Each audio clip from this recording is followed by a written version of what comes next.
So far, it seems as though fewer people have turned out to vote this year than in the last election in 2019, when voter turnout was actually at record highs. And actually, even before that, in 2014, was again the highest ever turnout at the time. So it seems like voters have definitely lost that sense of excitement that they've had in the recent national elections. There could be many legitimate reasons for this. Firstly, it's absolutely boiling here in Delhi already, and we're not even at the peak of summer. So that could certainly depress turnout. People don't want to wait in long lines as the sun is so hot. But there's also been other issues, like there's been some violence in places like Manipur during voting, which had to have a repoll yesterday. Some experts are saying that, this phase of voting is coinciding with the wedding period and the festival period, which might also depress turnout. So there's, lots of factors that could be at play. But something that I've been noticing when I talk to people is a definite sense of apathy. So, for example, when the chief minister was arrested a few weeks ago, there was a very muted response from the public in Delhi, which is very unusual for the national capital. And everywhere you go, there is really a sense of apathy or futility. No matter what people's problems are with the government or with how things are going, almost everyone across the board is saying, Modi is going to win, the BJP is going to win.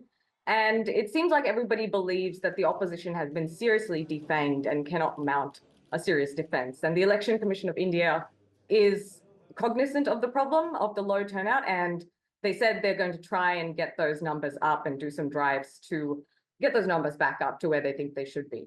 You mentioned that the violence, particularly around Manipur. What's the situation there?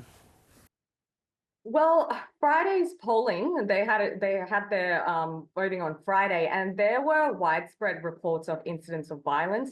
So turnout was really low. There were reports of armed groups at the voting booths, intimidating voters, threatening voters. Some voters even said they showed up to vote despite all this, and they found that a vote had already been placed in their name. There were widespread reports of tampering with the election machines and the paper ballots. So it has been quite hectic on the Friday, to the extent that the Election Commission decided to hold a repoll on Monday. So the situation in Manipur is that since May last year, there have been serious ethnic clashes and riots that the government simply has not been able to get a real handle on. But the repolling yesterday that was done seemed to have gone off without a hitch. There were no widespread reports of violence or of vote tampering, and turnout was ultimately high at 81% yesterday. So it seems like that has gone off satisfactorily. So that sort of settled it. Prime Minister Modi has been accused of making some unfortunate Islamophobic remarks during an election rally. You're talking about this kind of muted response everywhere. What's the response been to that? Well, this one has actually caused a bit of a controversy, because what Mr. Modi did was he paraphrased a very old speech by a former Congress Prime Minister, which is the main opposition. This was back in 2006.